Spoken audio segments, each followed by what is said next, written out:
Well, yesterday I lost someone very close to me, and I'm still kind of in denial and not really processing the loss.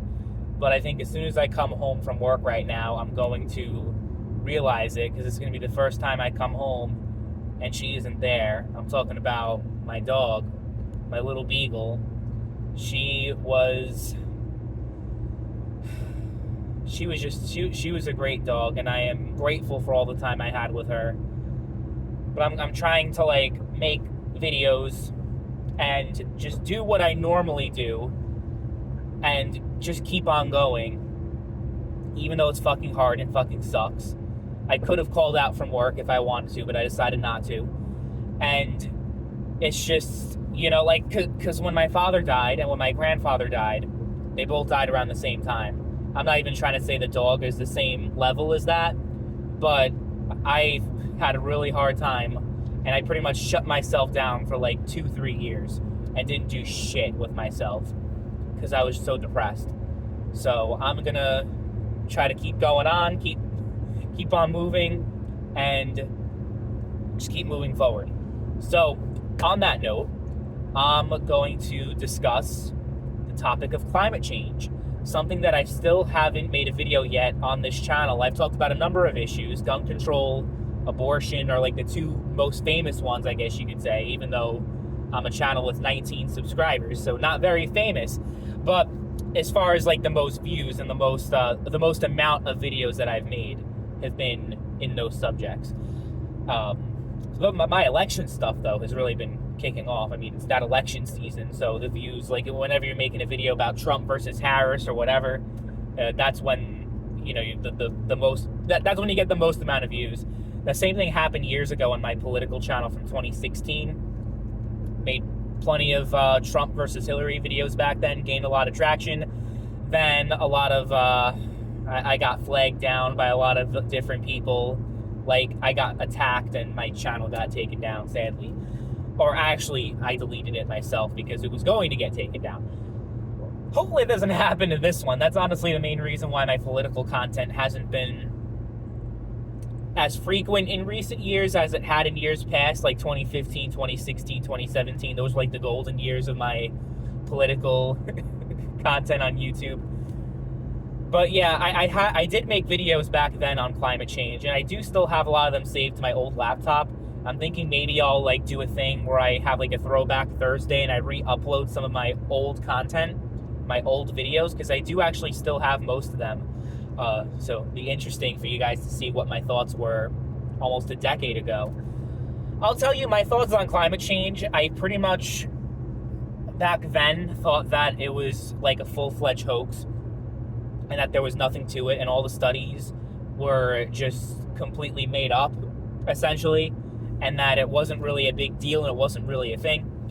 So my position on climate change itself has changed, but my policy position has not changed at the same time, which is do absolutely nothing about it. And I know that sounds so horrible, but my whole thing is, okay, so I have actually come to the conclusion that man-made climate change is real and that it's happening, and that there probably is, like, these environmental regulations could probably make the environment better long term and prevent a huge crisis from occurring, like I'm talking like 50, 100 years from now. Like if we do nothing, shit's probably going to hit the fan and it's going to be horrible. But here's the thing: 50 to 100 years from now, I am not going to be alive. It'll probably be a lot sooner than that, to be honest. But my whole thing is, like, why would I make personal sacrifices for the quote unquote greater good for something that's going to happen like really bad, and it's not even going to be in my lifetime? You talk, well, what about your children? What about your grandchildren? What about this? What about that? Look, well, first of all, I don't have any kids, and I certainly don't have any grandkids. So that's one thing. I guess, if I have children, my position is going to change, and I'm going to think about things a lot differently.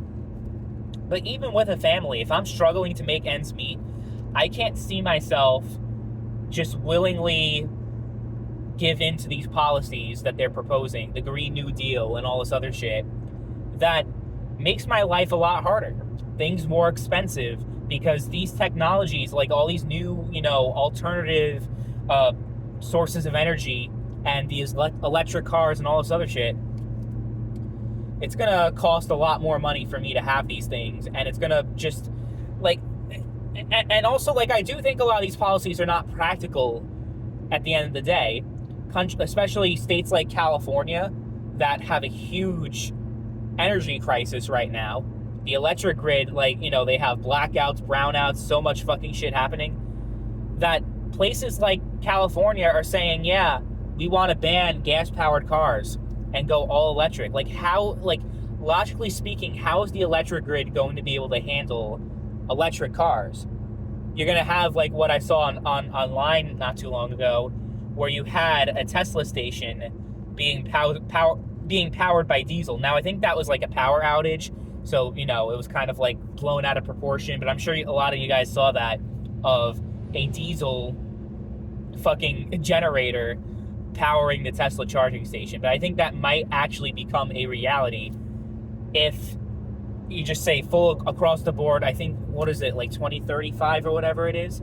Sounds like, oh, but that's such a long time from now. 10 years from now, the electric car industry is going to go such a long way.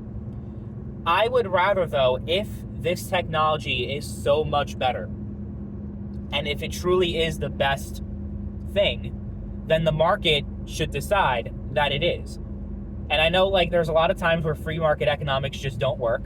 Like, something like the FDA and all that stuff. Like, I think we need to have certain regulations with certain things.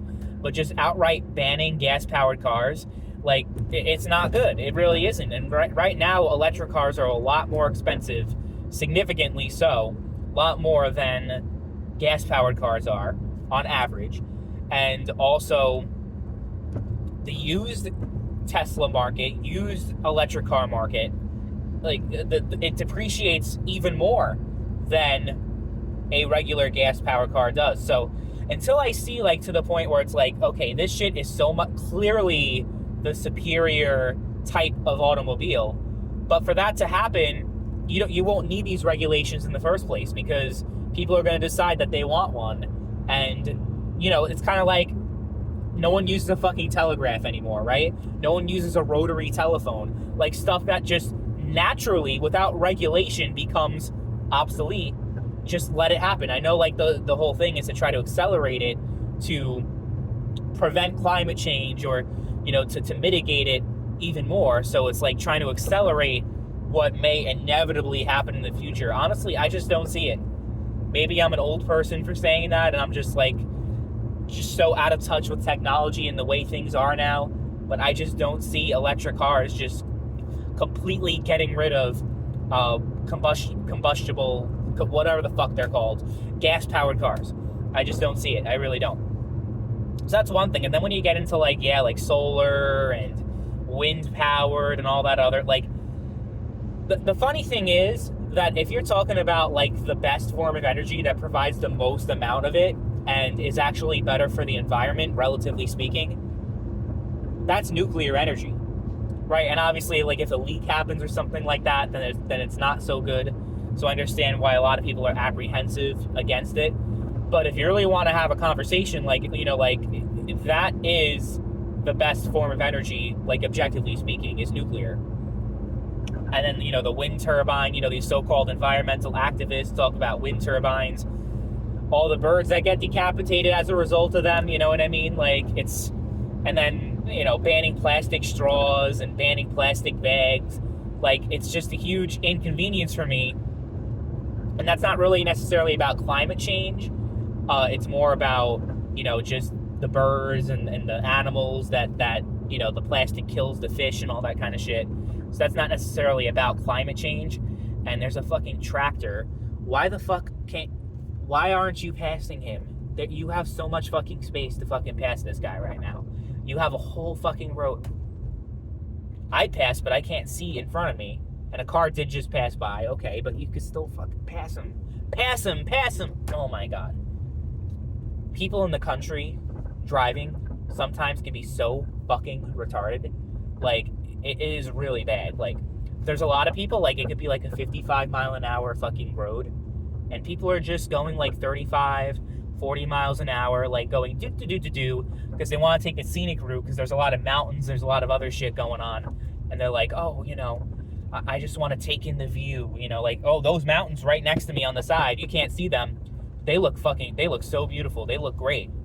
They look amazing. But I'm certainly not going to, okay, finally, you're passing him. Jesus Christ. I was waiting for that. I was waiting. You could have passed him a long time before that. Anyway, what was I saying? We were talking about climate change and the ends of the world. First of all, I don't necessarily think that the world is going to end because of, all the shit like that we're putting into the atmosphere. I think, certain things are going to get worse. I do think there is, though, like, there is a natural component to it. I think we're accelerating what is naturally happening. I think we were trending in the direction towards warming versus cooling. And we're, obviously, like, since the Industrial Revolution and putting all that fucking shit in the air has accelerated more. Like, I do believe that there is man-made climate change and that human activity contributes significantly to climate change, but I think nature is also contributing to it as well. I think the two of them combined, is creating a worse thing for us. But I just don't see how these policies, like, there's some people even saying, like, we've already reached the point of no return in terms of, like, we're not going to reverse course. We're just going to, like, not have it warm as much as it did before kind of thing. That's pretty much where we're at right now. So, I don't know. I just don't see how people openly advocate for policies and you're totally fine, especially like an average person that, like, just struggles to, like, make ends meet. Like, it's just like, yeah, I want these fucking electric cars that cost a fortune. I want, gas power cars to get banned. I want all this fucking shit to be forced down me. And you're going to actually live a worse quality of life. Maybe the quality of life for people in a century will be better as a result of us making these sacrifices. But call me a selfish prick, but I'm not willing to make those sacrifices. I'm just not. I really am not. And I don't care if that makes me a horrible person and a terrible human that doesn't care about the future of humanity, whatever. Like, I care more about me and the people living in my lifetime than people who don't exist yet. Because it just feels like an arbitrary, like, because the thing is, I don't see climate change right now. That's the other fact of it. Why, like, I'm not so motivated and so, like I'm a huge climate change activist, and climate change is not even my top 20 political issues that makes me decide which candidate I support or anything like that. Because I don't observe climate change around me. I don't see it.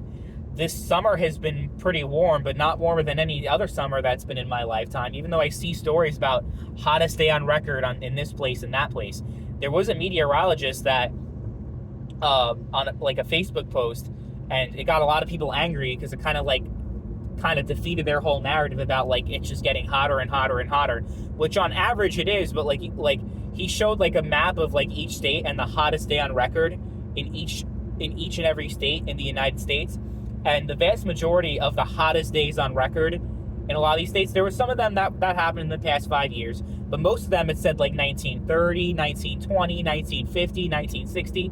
So it wasn't like we were never getting 115 degree temperatures 100 years ago, because we were. It's happening a little bit more frequently on average, but I just think the way that people are framing it is like, oh my God, we're so doomed. Oh my God, like, we're getting cooked alive year after year after year. It's just getting worse. It's getting hotter and hotter and hotter, which, again, it technically is, but I think, like, the way that it's being framed is like, oh my God, it's like doomsday is around the corner, which it really isn't. I mean, if doomsday is around the corner, I mean, there's probably other things like war and nukes and that sort of thing that would be, honestly, I think that would happen first before climate change is what does us in, if that makes sense. So, yeah, I don't know. Maybe I'm just like, I just don't see the bigger picture here, and I'm just ignorant, and I'm this, that, and the other thing. It's probably true. I'm not even going to deny that that's probably, that I'm very short-sighted, and I don't see the big picture and all that sort of shit, but, it's like, I don't The last winter was one of the coldest ones I've ever experienced. There was, it's like 2 winters ago, it was 30 degrees below zero where I live. So yeah, I'm not like fucking springing to action, and I'm not worried about the earth getting so hot because it is fucking cold. Like, we're at like 4 or 5 months out of the year, it is fucking cold.